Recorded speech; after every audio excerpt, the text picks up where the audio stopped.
close your eyes and think of the most magical, entertaining, exhilarating place that you could be. Now open your eyes and you're already here. It's like Commissioner's Corner. Oh man, I thought I was on a roller coaster for a second. Thank goodness. I'm terrified of those. Yeah, oof. They roller coasters, they're really up and down business. Okay. All right. All right. So that's the kind of energy we're bringing today, huh? I guess so. I wasn't expecting it, but just got to go where the turns and bends and corkscrews of the roller coaster take you.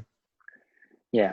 The It's roller always good to coaster of be, life. yeah, always got to be flexible. And speaking of that, so here's the deal. We received a lot of feedback, like a lot of feedback Oh my from goodness. you, our listeners, over the weekend. So apparently the Broadway Bros brand is not quite hitting the mark It's not. with all y'all. I thought that was a home run, I gotta tell you. Yeah, me too. But I guess a home run is not a football term, and so that was actually bad. Hmm. It was a home run, but wrong sport. Yeah.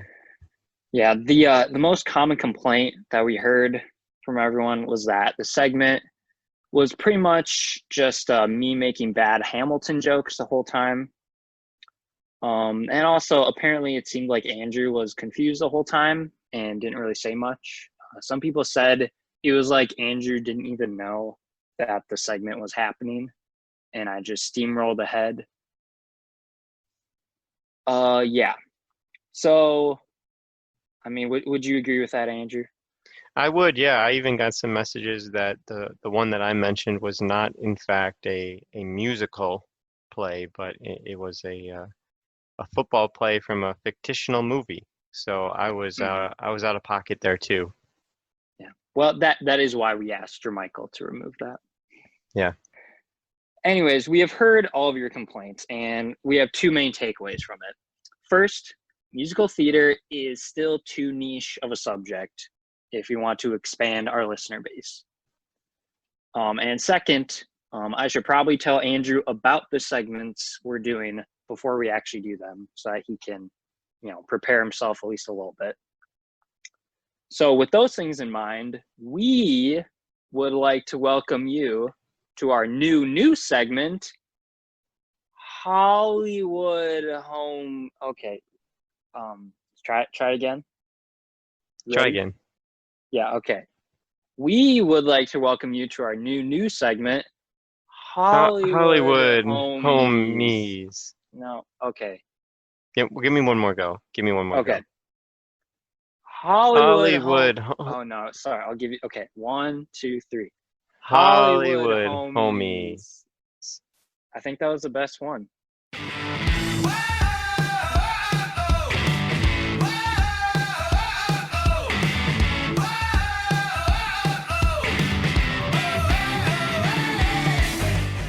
Hey everyone, welcome to Hollywood Homies, the segment where I ask Andrew a bunch of questions about movies.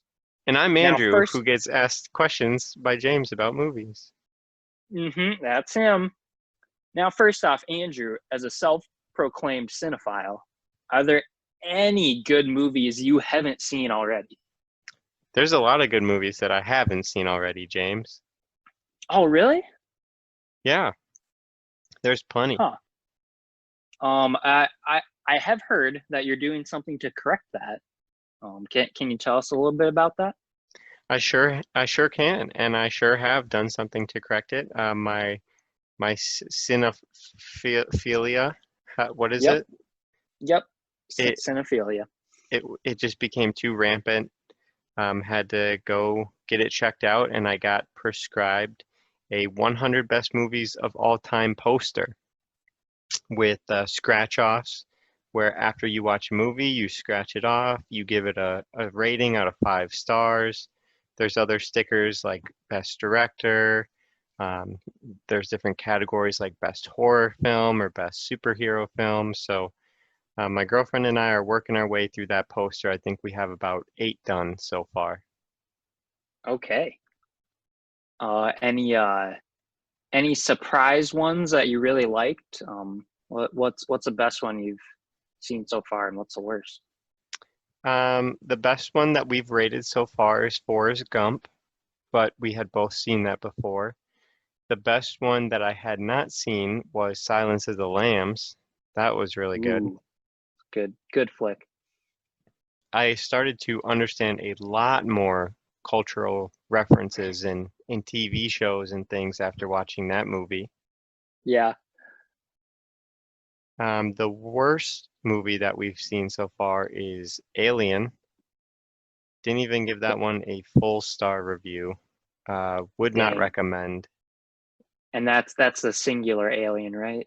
Yes. Not the plural. Yep. Hmm. What's the next movie on your list that you two are going to tackle? I'm not sure yet. So the way that we do it is it's set up in a 10 by 10 grid, and we have some dice, some D10 dice that we roll and just kind of do it randomly that way. So whenever we're feeling in the mood to watch a movie at night, we'll grab the dice and give it a roll and see which one comes up. Well, I think your movie watching career is off to a great start. I'm very excited to hear about more movies that you're watching in the future. I have a few quick questions before I move on to our regularly scheduled fantasy football programming. All right, I'm Uh, ready. okay, first question. What is your favorite movie from the last 5 years? Favorite movie from the last 5 years has to be Infinity War. Infinity War. Yep. So, and that Infinity War over Endgame for Yep. you, right? For me. Yep. Any quick reason why that was your favorite? Spoilers if you have not seen the movie, plug Spoilers, your spoilers, ears. spoilers. The bad guy won. You never What? No. you never see a movie with the bad guy winning, and it was Well, just done so well. I just really enjoyed it. I mean, sometimes the bad guy does win Sure, in movies. but like a But yeah, classic superhero movie always has like a pretty similar, plot points where starting off, first interaction with the bad guy where they lose, but then they come back fighting through yeah. adversity to take them Your down. typical hero's journey type Yep. thing. And this didn't have that, and I like those kinds of movies that keep me guessing and pull the unexpected. Go against the grain. Yep. Cool. Cool, cool, cool. Good answer. What about you? Second question. My favorite movie from the last five You years. weren't expecting that, were you? But I we are wasn't. Hollywood. Oh man, We're Hollywood homies. we are. It's plural, homies. I really I mean, Into the Spider-Verse was really good. Hmm. Surprisingly good. I think I watched that with you and Zach in theaters. Um, it might not. I mean, it might not be the best movie from the past 5 years, but Knives Out was really freaking good. That was That like, that was a good movie. I feel like that's a movie that like I could recommend to literally anyone, and everyone will either love it or really like it because Yeah. it's like it doesn't try too hard to like. It's like a whodunit, but done in a, I don't know, unique way. But they're not trying too hard to be unique, and just really really good characters across the board. Very enjoyable. I can second that. That was a great film. All right, moving on to our second question. What is the greatest heist movie of all time, and why is it Ocean's 12? Why is it Ocean's 12? Well, you see, they went through a lot of work. Like having to steal a backpack on a train isn't something that you can just do like anywhere or with no preparation. Like you need Yeah, months they of work, you need they millions had of to dollars worth of they had to financing. they had to speak to Lamarck. Yeah, They yeah. spoke to Lamarck. They spoke to Lamarck all to steal a backpack. Oh yeah, Something that, spoilers. Sorry, we should have oh, said damn that. it. Dang it. We're gonna get They steal we're gonna get backpack. fined now for not being OSHA approved. Yeah. Best heist movie of all time. I mean, you already answered it. It was Ocean's 12. Yeah. Moving on to your third question. What did Steve Rogers not want to step on? The world will never know. So I mean, but you gotta have some theories, right? You're deep in those Yeah. the deep web. So I've seen some things on dark Reddit Oh no. that suggested a cream-filled pastry. Like a There's Twinkie? yeah, there's been Oh my some god. evidence if you go back and watch certain scenes of Captain America, the first There's just Avenger in reverse, you'll oh see what? some like Twinkie Easter eggs, I guess. Only in reverse. Only in reverse. Yep. Wow. I don't want to step on your cream-filled pastry. Yeah, it could be, you know what? That would make sense because like he spoilers. He spends a lot of time in ice, but he was preserved, just like how a Twinkie Exactly. never goes bad. Exactly. That's one of the And biggest. Yep. wow. You know what? I think that's it. I think you cracked it. Well, I can't take credit. I got to go to dark Reddit for that one. Mm-hmm. Or our sponsors this week, Dark Reddit. For all your dark internet desires, go to Dark Reddit. They No, got. it's just Reddit Mhm. with the night mode turned on. Oh, okay. Okay. I got confused. Yeah, it's already pretty dark there. Well, that's been Hollywood Hollywood Hollywood homies. homies. Let's one more try. This has been Hollywood Hollywood homies, homies. and this is going to be league news. Be league news. Ba-da-ba-ba-ba-ba-da-ba.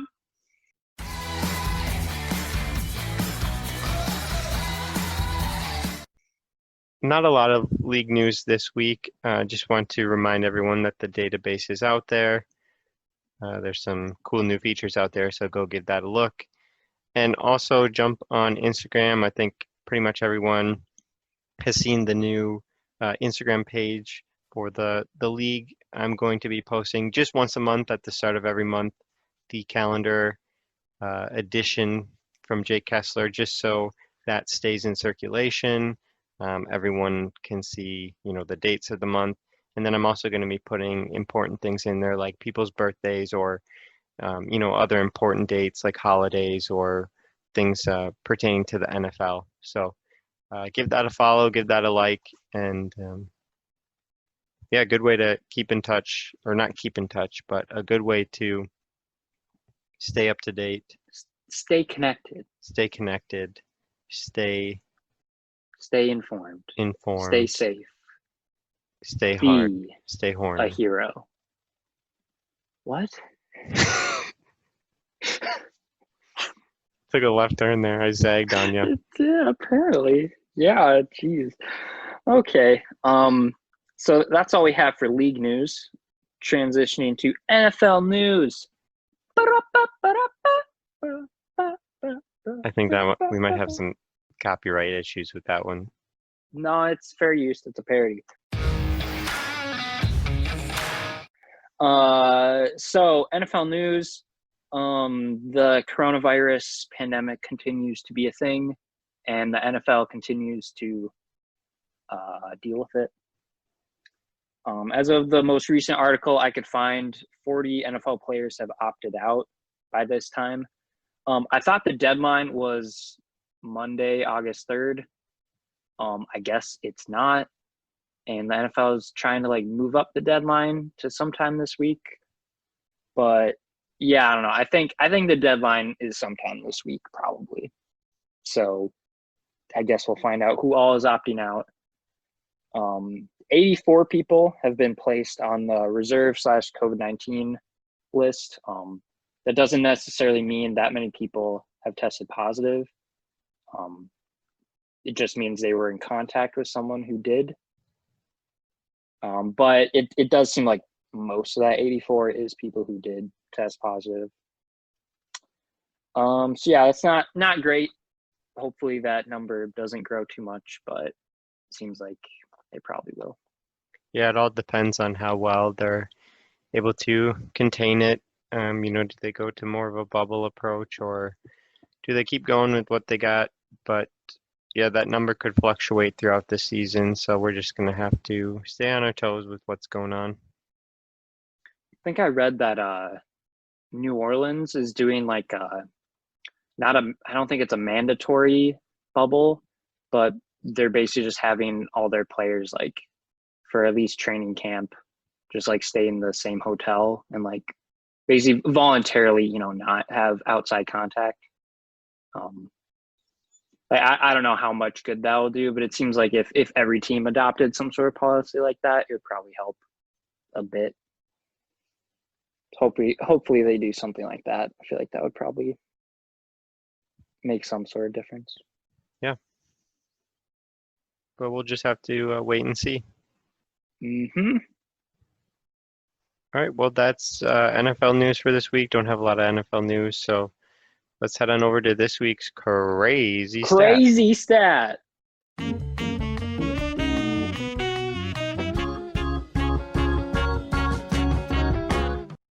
you have a questionably legal transition for this one too, James? Ba-na-na-na-na-na. Pretty good. Ba-na-na-na-na-na. I'm scared to start. Ba-na-na-na-na-na. Ba-da-da-da-da-da-da-da-da-da-da-da-da. All right, we're in squat. You're in the squat. I didn't even have to ask or check this time. I'm just going to assume from here on out that you got it going. Well, you know what that does? Makes an ass out of you and me. No. Oh. Stupid. That's not it. Oh, what does it do? I don't know. Just say the crazy stat. Tired of squatting. Just get it over with. So just hit me. This week we have a really Smalls, you're killing me here. really crazy stat.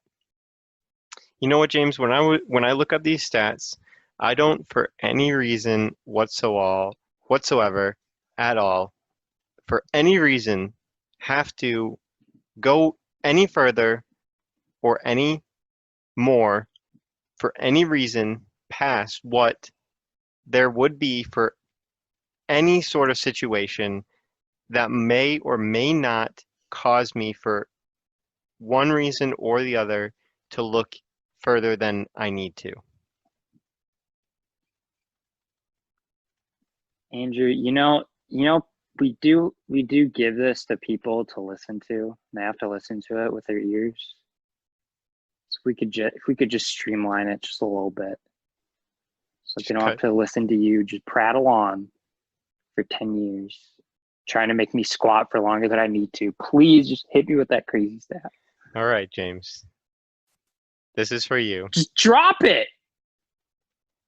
6 years in the league champion, the person who won the league, had their lowest scoring regular season game between weeks 10 and 13 for every year except 2016, which you wouldn't really expect. You would think teams heading into playoffs, those last few weeks before playoffs is when they're starting to get their steam. But 5 out of the 6 years, their lowest scoring week was between weeks 10 and 13. Now, this is kind of a two-parter. On the other side, 4 of our 6 seasons, the losing team had either their highest or second highest scoring game in week 1. Wow. Huh. So teams that get off to a hot start, I guess that one makes a little bit more sense. Teams that get off to a hot start might have players that get injured a little bit later on or something like that. But or they keep chasing that first good week and they don't move on from players because they're convinced that they're gonna have that big week again. Right. Huh. I wonder Is that the end of the stat or a crazy That stat? is. I wonder if the winning team won. Do you think that has something to do with bye weeks being more common then? It could be. Um, Wondering. Either that or I could see when they have, let's say they have a bunch of players that are just really good, and then when the bye weeks come up, they have such a good record, they're not really concerned about scouring the waiver wire, so they get a little complacent and are just okay dealing with the players they have. right. So they tend to score a little less because they know, okay, getting my full team back for playoffs, and like maybe they're looking ahead towards playoffs at that point and trying to get their team ready. I don't know. It's interesting. Yeah. Well, that's this week's crazy stat. You can sit back down, James. Oh, okay. I Thank you. release you. James, we have something truly special coming up next. Why don't you tell us what it is? Why won't you tell us what it is? You know what? I'm going to tell you because it's probably the highlight of my week. We were Oh, able to what? absolutely. Yeah, absolutely. Yeah. It definitely the highlight of my week. We were able to sit down and talk to a man who needs no introduction, and therefore I will not give him an introduction, and we will just cut right to the interview right now.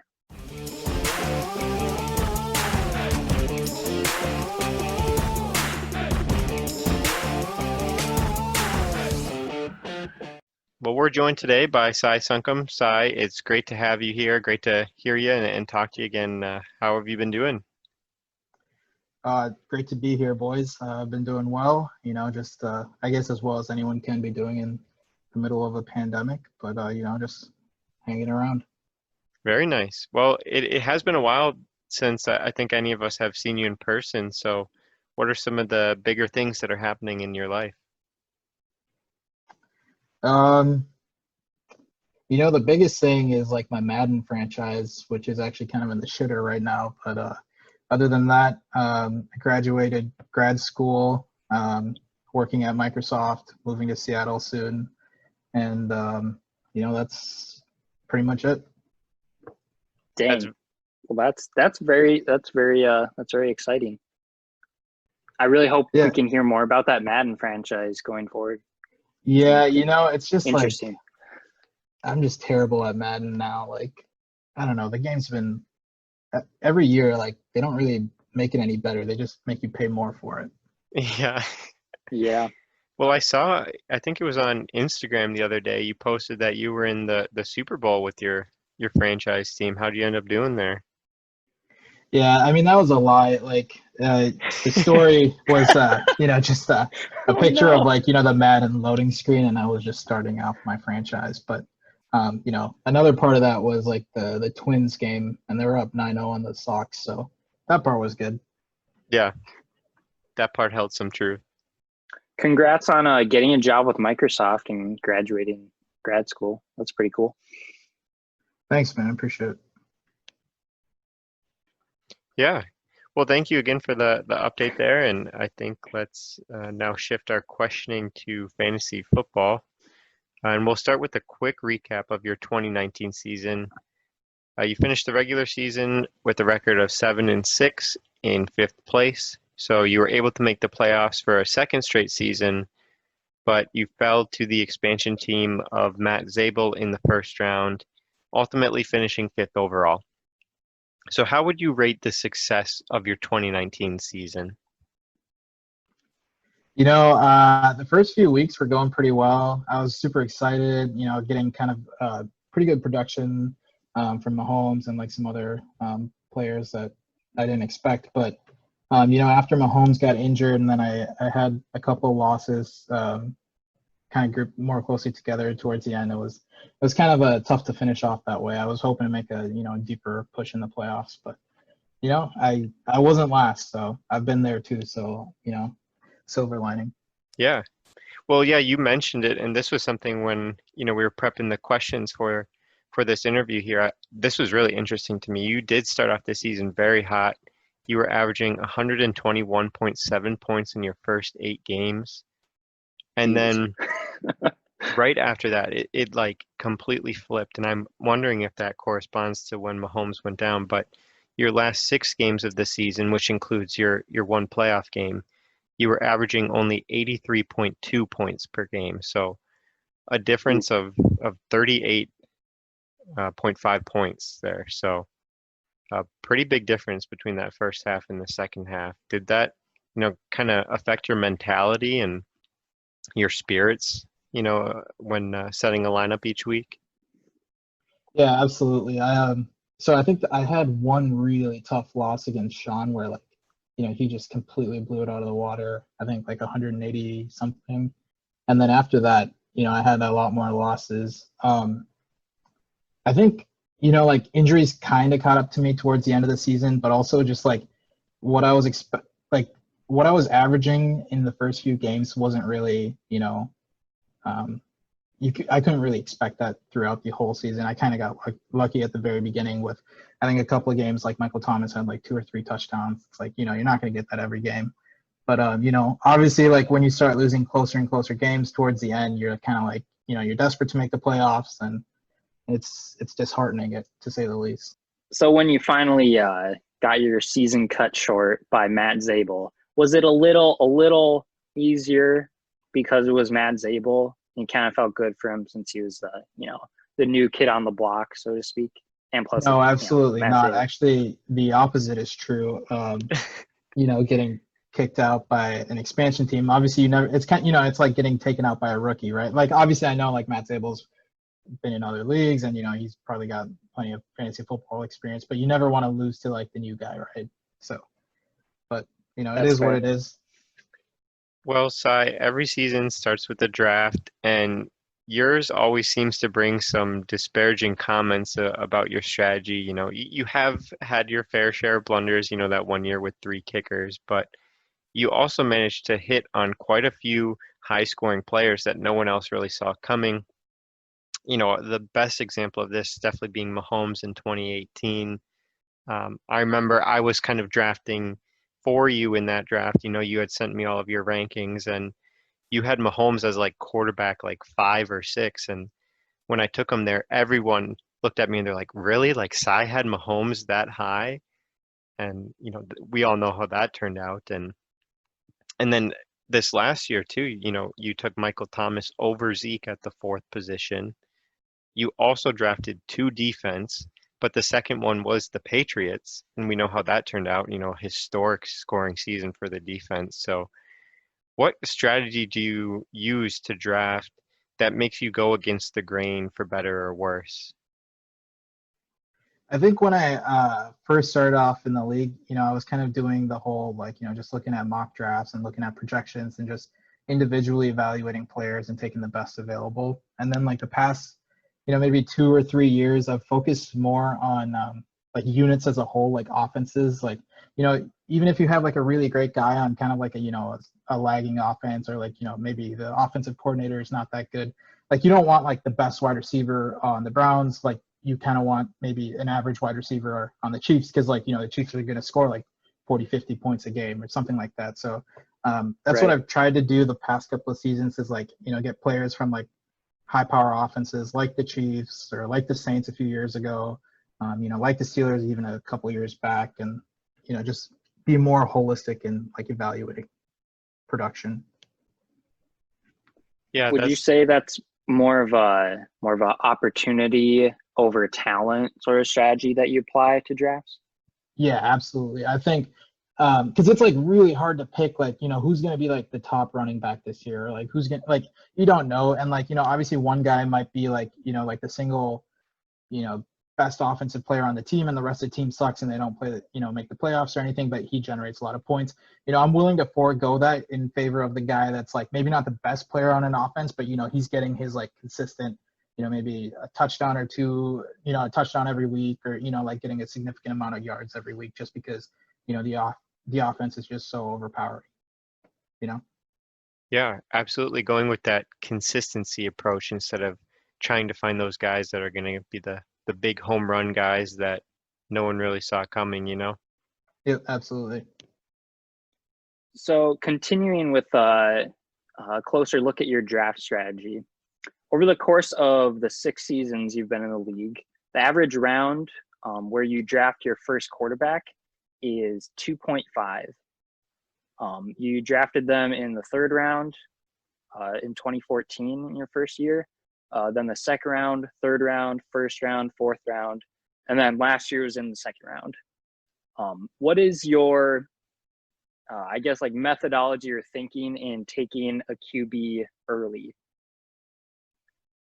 So I guess like the 2 quarterbacks that kind of explain this most are like obviously Brady and Mahomes, which, you know, the last 2 years I've drafted Mahomes, and then previously used to draft Brady a lot. So I'd say those Brady picks were pretty bad probably, and except for maybe like 1 year where he was actually pretty good. But with Mahomes, I definitely thought that, like, you know, like I would be getting enough production out of him to justify me drafting him that early. Like I'm not a good drafter. Like you can see my record and like just, you know, be able to tell that right off the bat. And especially with running backs, I have never been able to like judge who's going to be like, you know, the top running back. I haven't been Zach, you know, basically. And so I was like, you know, I know Mahomes is going to be like, you know, one of the top 5 quarterbacks in the league. So I might just grab him right here, as opposed to like, you know, getting a running back, you know, who tears an ACL week 1 or week 2, and then I'm out, you know, cold for the rest of the season.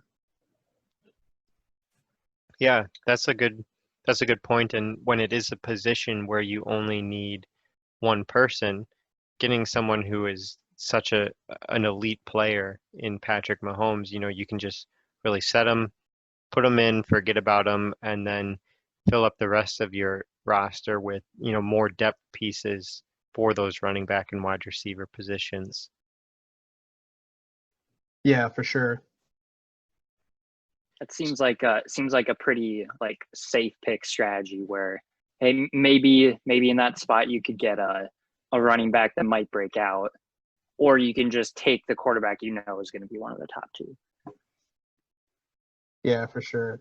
Also think like when it comes to running backs, like you never know how good the offensive line really is going to be. Like, you know, there's projections and everything, but like, you know, like 2 weeks in or 3 weeks in, you'll see like a ton of O-line injuries, and then all of a sudden like the running backs, like I think historically if we look back and see like the projected number 1 running back for that season has never like actually held to be true. Like remember that 1 year David Johnson just went off, and then like the next 2 years he just completely disappeared. Like I don't want to risk something like that happening, you know? Yeah. Plus, I mean, like sometimes quarterbacks get injured, but like a lot more often it's a, you know, high volume running back that ends up getting injured. I think I can only think of 1 year where the number 1 drafted running back still was the number 1, and I think that was Todd Gurley when he was drafted 1st overall after he finished 1st. Right. I can't think of any other ones. Yeah, I mean, there is still obviously like they're all football players. Like there's inherent risk with drafting a quarterback high too, but you know, like there's some quarterbacks that definitely tend to avoid injury more than others. Like, you know, I would never draft like Wentz that high. Right.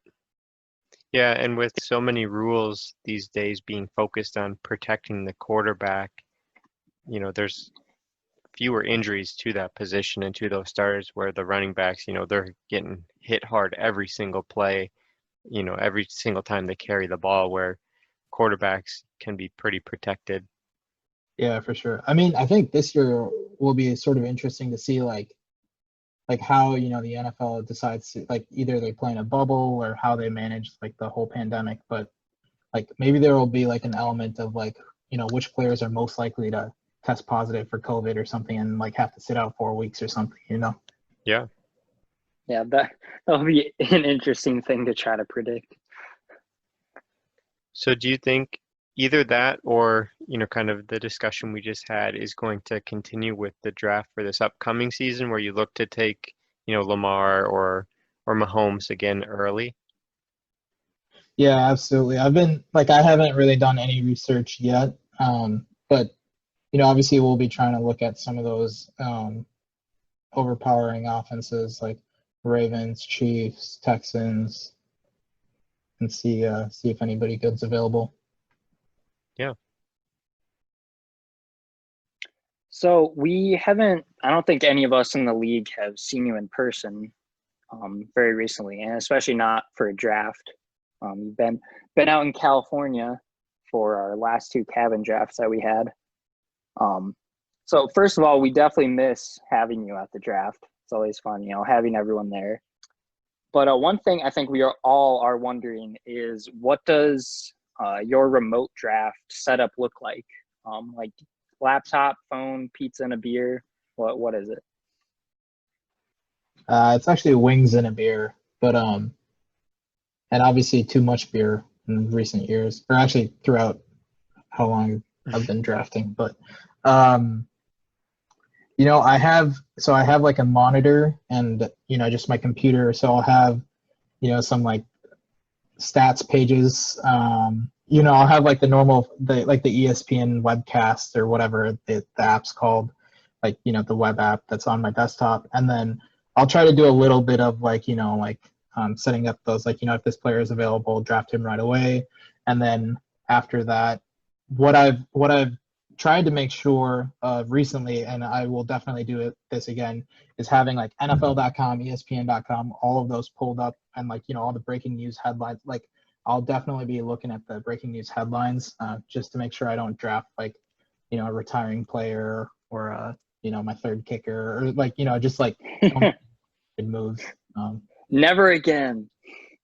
Yeah, I mean, I think I was trying to count the references because I've watched not all of the videos you guys have done, but pretty much all of them. Maybe I have 2 left, and almost 4 or 5 people have brought up me drafting 3 kickers, or maybe not 4, but at least I think Jake has, Brandon has, Sean has, so taking it to heart. Yeah, you're pretty popular on the show, Sai. I know. Now, in addition to your laptop and monitor, do you have pictures of all of us, nice and framed, sitting around your desk while you draft?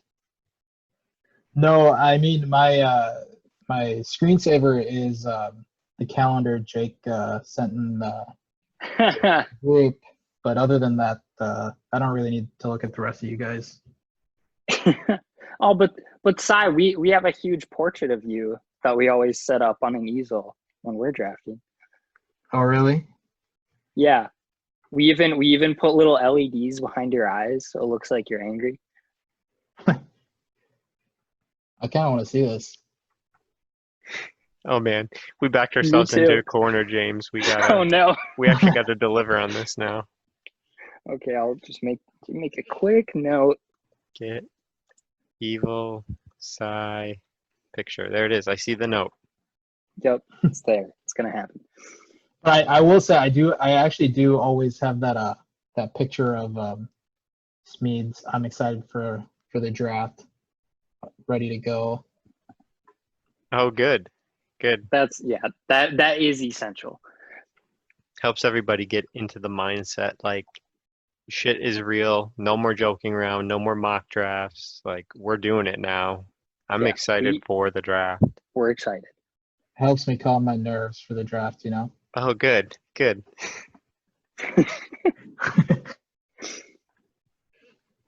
Well, we're going to take a quick break from the scheduled interview to talk about this week's sponsor. This week we're sponsored by Zyrtec, allergy relief supplement that will give you a sigh of relief.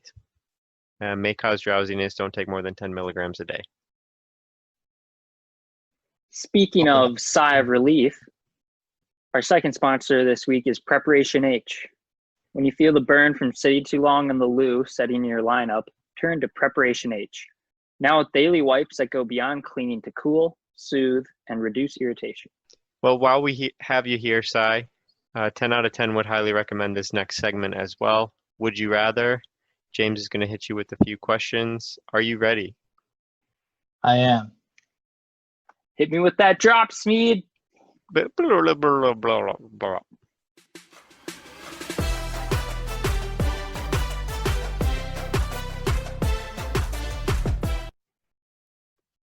Oh man, they're just getting worse. They are getting worse. I'll keep working on it. Okay, Sai Sunkam, if that is your real name. It's actually Would Sai bin you? Laden. Oh no, We got him. Move in. Sai Hussein Sunkam.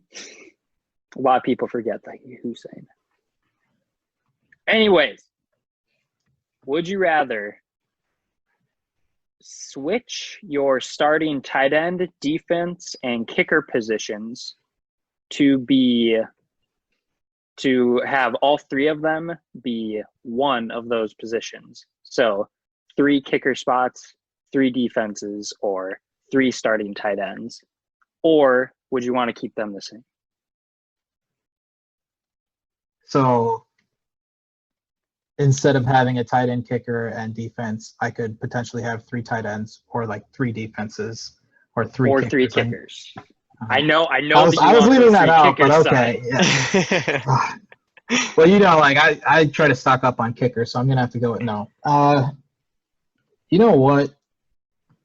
That's a tough call because like everyone like kind of like neglects like kickers and defense. Not me, of course, especially kickers, but like sometimes they like pull you out of close games, right? Like like Zerline will get like 5 field goals, like that's 15 points right there, and it's like sometimes that outperforms like wide receiver 2 or something.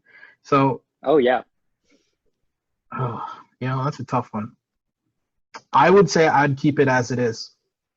I don't know. There's just something weird about having 3 tight ends, and plus like if the whole like league is having 3 tight ends, like you're pretty thin on tight ends. Like you're starting guys that aren't actually playing. Yeah. Well, I would also assume that it would be like it would be just you, and then everyone else would. Oh, okay. Yeah. So do you think one of switching to 3 of one of those positions would give you an advantage? And if so, which one would you go with?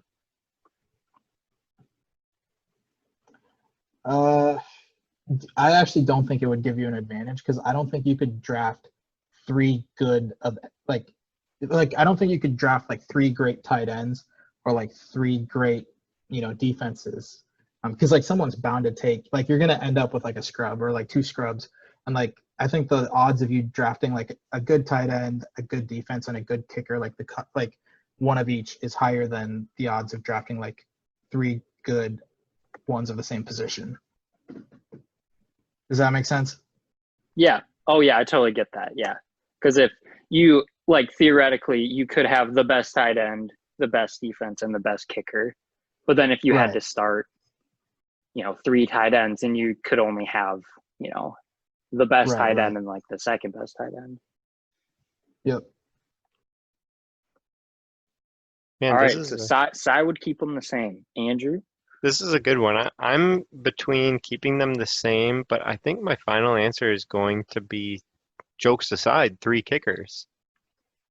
I think. Okay. Are you serious? Yeah, I am. I think like an average kicker probably scores, 8 to 10 points a game probably.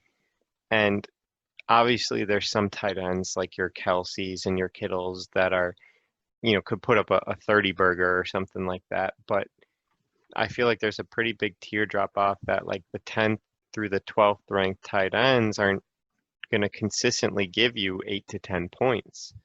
And same with defense. I feel like defense are going to, depending on the matchup, they're going to be very matchup dependent. So I feel like the consistency of the kickers and the fact that every team has a kicker that for the most part, will do their job fairly well. I think that would be the pick that I would go with. It makes a lot of sense. How about you, James? So because I make the questions, I can look up the stats to try to figure out the right answer. But actually this one's kind of tough because when I think maybe keeping them the same would be the right call. One thing I'm pretty sure is that you don't want three tight ends because, like Andrew said, like the number one tight end, at least like based off last year, they're gonna score more than the best kicker and best defense. But then like the drop off is really steep, and then all of a sudden, like once you get past like even the 10th best tight end is like terrible. Like you don't want that. Like the 10th best defense and kicker will be significantly better than the 10th best tight end. And looking at it, I actually found that it seemed like defenses tended to score more points than kickers on average. So I think maybe defense might be the right answer, but also I feel like the problem with defense is that I feel like it's harder to find the right ones. And like maybe during the year you can pick up the correct defenses, but like I think Andrew might actually be right with the kicker spot being the one to go with, because like kickers are very variable week to week, but like in the draft, like you kind of know who's probably going to be the top ones, like Justin Tucker, Harrison Butker, Will Lutz. And so if you just choose to like draft them a little bit earlier and be able to start them all, I think that actually might give you a positional advantage. Yeah, I think after he kind of explained his reasoning, like I definitely do agree with that too. Like, I don't know if that's enough to change my answer, but like I definitely see that line of logic. Like that makes a lot of sense. Well, do you have one more for us today, James? Oh, I have one more question. All right, Sai, Sunkam, would you rather see the Patriots win the Super Bowl or see Tom Brady win the Super Bowl? I'd rather Tom Brady win the Super Bowl. I'll just keep it quick. I'm starting to dislike Tom Brady just because, like, when he was when he was an underdog and he was kind of like keeping his mouth shut and just like delivering. It was fun to watch. It was a fun guy to root for. But like lately, like I don't know if you've seen. And then it was 2006. Yeah. Well, like like people said he was cocky like way before I believed them, and then now it's like, okay, yes, he's very openly cocky, and it's like there's nothing wrong with it, but it's just like, dude, like hurry up and move on so other people can get to Super Bowls and stuff. I mean, I still like him. It's just like, I don't know, some of the things he says on Twitter, and it's just like, I'm so ready for like somebody else to be like take that throne away from him, like AFC king. Well, I guess like he is out of the AFC now, but but I do want him to stick it to the Pats once, just to like make it clear that he's the GOAT. Like it wasn't Belichick, it was him, and then be done. I want him to win a Super Bowl and then walk away. So would you say you're definitively more of a Tom Brady fan than a Patriots fan then? No, I just don't like Belichick that much. Interesting. Like if Belichick, I would have preferred if Belichick had left and Brady had stayed in New England, but like obviously the cookie didn't crumble that way. But yeah, because he's the best coach of all time. Yeah, I mean like he's a very good coach, but like like people love to say like if like Aaron Rodgers was in New England, he'd have like 12 Super Bowls or something, and it's like that's kind of where I get kind of like Brady defensive. I'm like, no, like give the guy credit, like he's the GOAT. What do you guys think? I mean, honestly, I don't have much skin in the game. Yeah.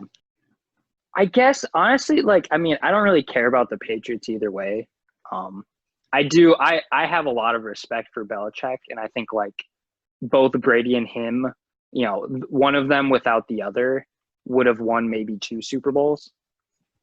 And like I think that like Brady without Belichick is not the GOAT. And I think that Belichick without Brady is not the GOAT either. But fair. It would, I don't know, it would be fun to just see Tom Brady win another one. Like I'd rather he not, but like I don't know, he's a fun player to watch, and just his legacy is interesting.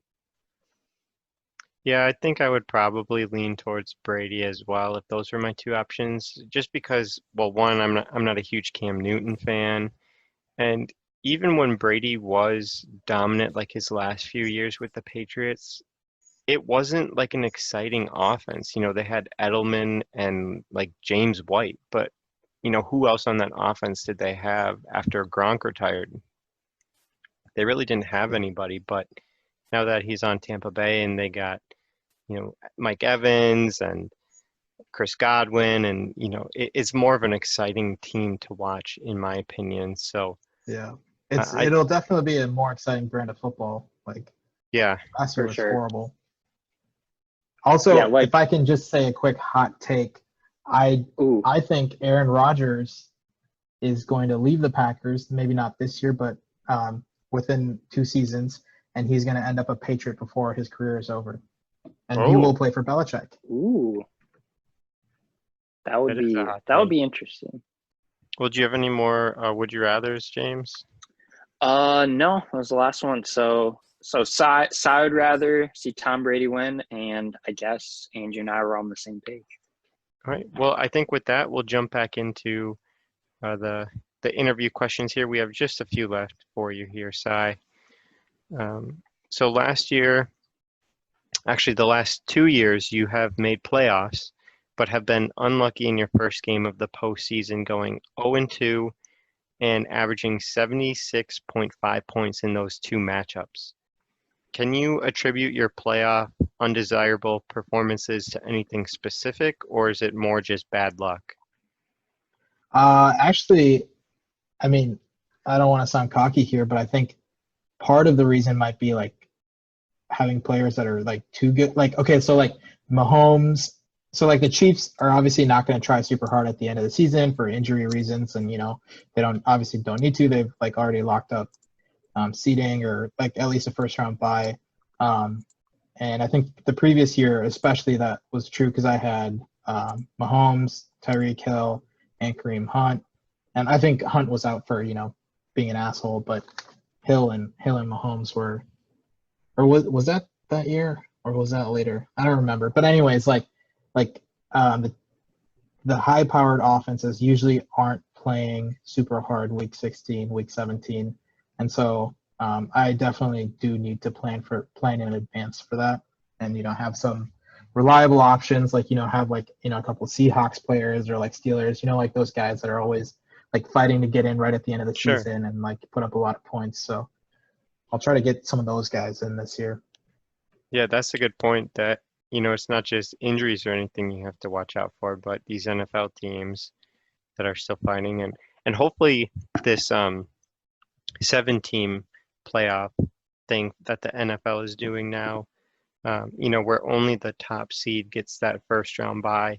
Hopefully that will keep some of these teams staying competitive longer, where they're not just satisfied with getting that 2 seed. So, maybe that will help have some higher scoring and exciting matchups in the fantasy football playoffs. For sure. I mean, to be honest, I don't know. Or sorry, go ahead, James. Oh, I completely forgot about that new playoff format. I feel like with all the other news, like I completely forgot that was a thing. But I think that definitely will probably lead to a bit more, more exciting like fantasy finishes. Yeah, same. I had totally forgotten about that too, but yeah, I mean, it's just to get more games so they can televise more games and get more money. Like that's ultimately what it is. Wait, the NFL is interested in making money? Yeah, hot take, but yeah, that's what I believe. Yeah, and I imagine I guess it'll make the teams that are doing so if you have two teams that are absolutely killing the competition, like the last 2 weeks of the season, they probably wouldn't have tried so hard because they've probably already locked up buys or something, but like now they're almost like forced to compete super hard to make sure that they lock up the single buy. I guess that makes sense. Yeah. Plus extra teams fighting for that wild card spot too. Right. Kind of on both ends, making sure that it stays competitive throughout. Sai, do you feel a little bit better now that Luke Conway has joined you with multiple last place finishes? No. It's no. Like I looked at the the database. I actually have it pulled up, and it's like my name's right at the top there. I guess it does kind of help that Luke is there too. Let me scroll to the right tab. There's like a ton of tabs here. By the way, this is amazing. I don't know how you guys found the time to do this, but Oh, it was Smeed, 100% Smeed. God, Smeed, you're like an Excel god. I don't know about that. I try my best, but It's a 6-year project. yeah. Okay, so yeah, it is. Okay, so Sai, Luke, Sean. Yeah. No, having 2 last place finishes, well, actually, no. Yeah, I guess it does help because, like, I guess in a sense, it's like, if Luke finishes last again this year, then I won't be, like the loser of the league anymore. And so that'll be great. Sorry, Luke. But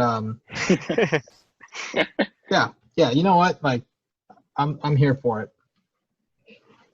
Well, Sai, I'm gonna hit you with a little trivia question about your own team here. Now, you said you have the database up, so don't cheat and take a look at it. But of the 11 other league members other than yourself, how many do you think you have a winning regular season record against?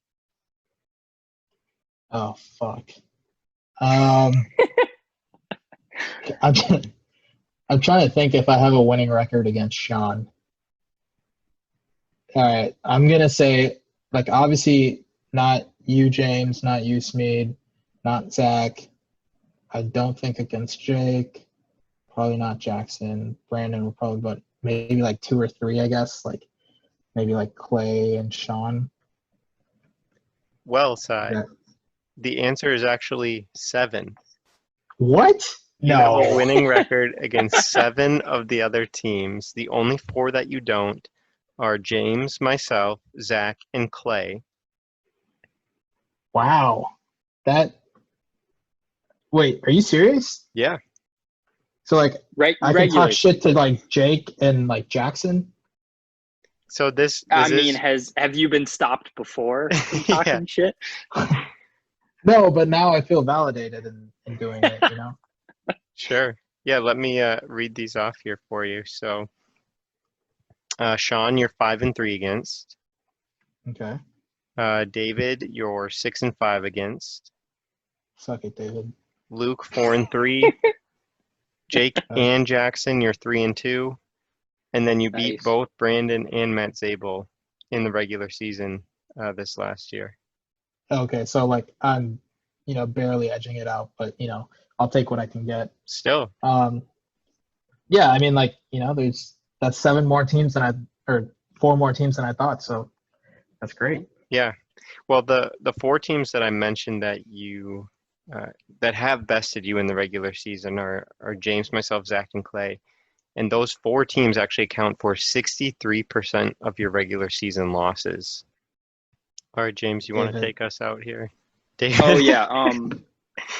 Before our last question, Sai already mentioned it, but I would like to give a shout out to the database that Andrew created, namely the table of contents tab that he has added, which I didn't notice until I think it was probably one of the things he was working on last. But it was kind of getting really big and unwieldy to navigate through. But the table of contents lets you quickly go to everyone's page and like all the league summary pages. And I didn't notice it at first, and I was thinking of suggesting it to him, and then I realized he already did this. But Andrew put links back to the table of contents so that you don't have to scroll all the way back to the table of contents. You can use the table of contents tab to go to the page you want, and then click the link back to go back to table of contents to go somewhere else. Makes navigating it very nice. And there's a lot of fun stats to dig through. For sure. And just to expand on that, like, I'd like to like shout both you guys out for because I assume prepping for this and setting this up and actually editing and getting it on YouTube and everything, it probably takes a shit ton of time, and everyone's busy now, so this you guys doing this is much appreciated. It's super fun to watch those videos while I should be doing work or something. Yeah. And, it's really fun, so shout out to both of you guys. Yeah, well, thank you. Yeah, we're getting better at it, Thank you very much. getting more efficient at it, so it does take less time. So finally, Sai, you got last in your first 2 years in the league, but you have since improved a lot, and you've now made the playoffs twice in a row, and you even finished first in the regular season 2 years ago.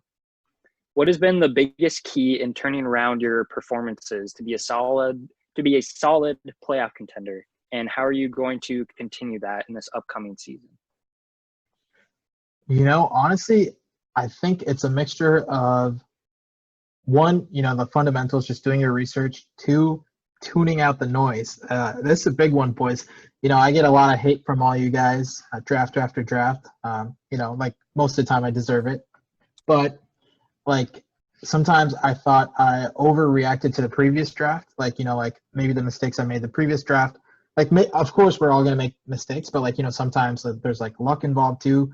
And so maybe if I drafted a bad running back or something, I wouldn't draft a running back high the next time, or something stupid like that. And so just objectively filtering out what I did last season, or not letting that play too much of an important part in my decision making for this season. Just evaluating the current situation, just saying, okay, what are my needs? How am I going to get production from my offense? What are the good offenses to choose players from, and just having that clean thought process and not thinking about things in the past. That seemed to have worked these last few seasons. Yeah, I think, everyone in the league has really noticed your performances improving. And at the start, especially after getting those two defeats in the first two seasons, everyone had this view of you and your team, and you have really distanced yourself from that, and you really have become a good playoff contender, and somebody that is not to be taken lightly. That the fact that we just mentioned 7 of the 11 other people you have a winning regular season record against. So what you're doing seems to be working, and yeah, excited to have you for this next season again, and take you on, and we wish you the best of luck, both with fantasy football and all your life stuff, your move out to Seattle, and thank you again for joining us today on the show. Thank you, boys. Wish you guys the best as well. Obviously we're going to stay in touch throughout the season and basically, forever, looks like, unless, one of you guys, or unless I do so shitty I have to leave the league or something. But no, I genuinely do appreciate the sort of fun we have, and then the community. So I was talking, just a super quick thing. It's I've noticed the leagues that my college friends are in, and they're not as well designed, or they're not as, it's not as fun of a community, and I think we really actually excel at that. So just looking forward to keep going. Yeah, absolutely. Well, the community is, built up of everyone, and yourself included, and we're very happy to have you here, and looking forward to the next time we can see you in person as well. Yeah, for sure. Thanks for having me, boys.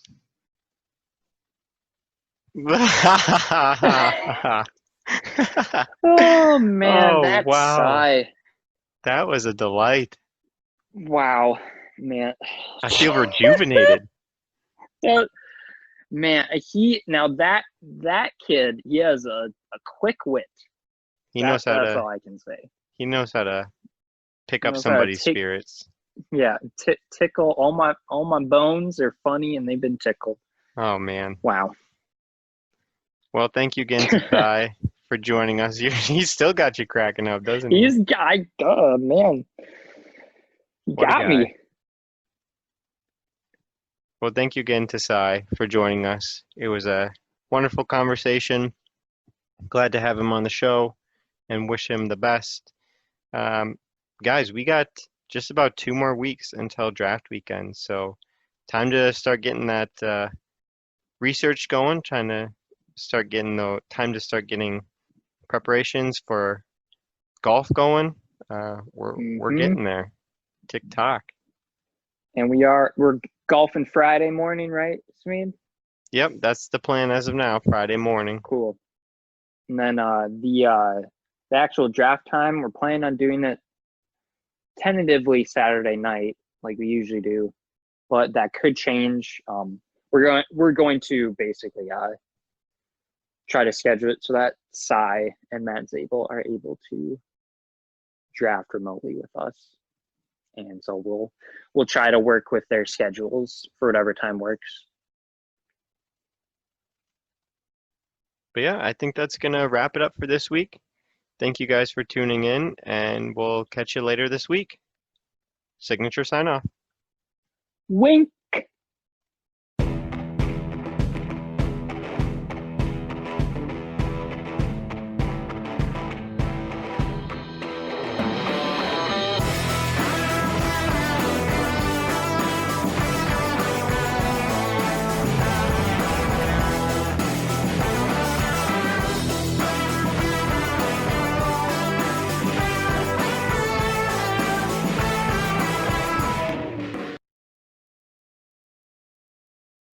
Yeah. I feel like the Skype/Zoom, like, it affects people's voices differently. I know. I'm like super worried. Like if I come out all like high and squeaky or something, you know. And I'm not hearing that. I feel like, if anything, I feel like it makes people's voices lower. Okay, that's good. We'll That's talk good. to our 'Cause, like, producer too and our editors and make sure that they give you a nice, masculine tone. Jermichael, please pitch down Sai's voice. yes, please. Thank you.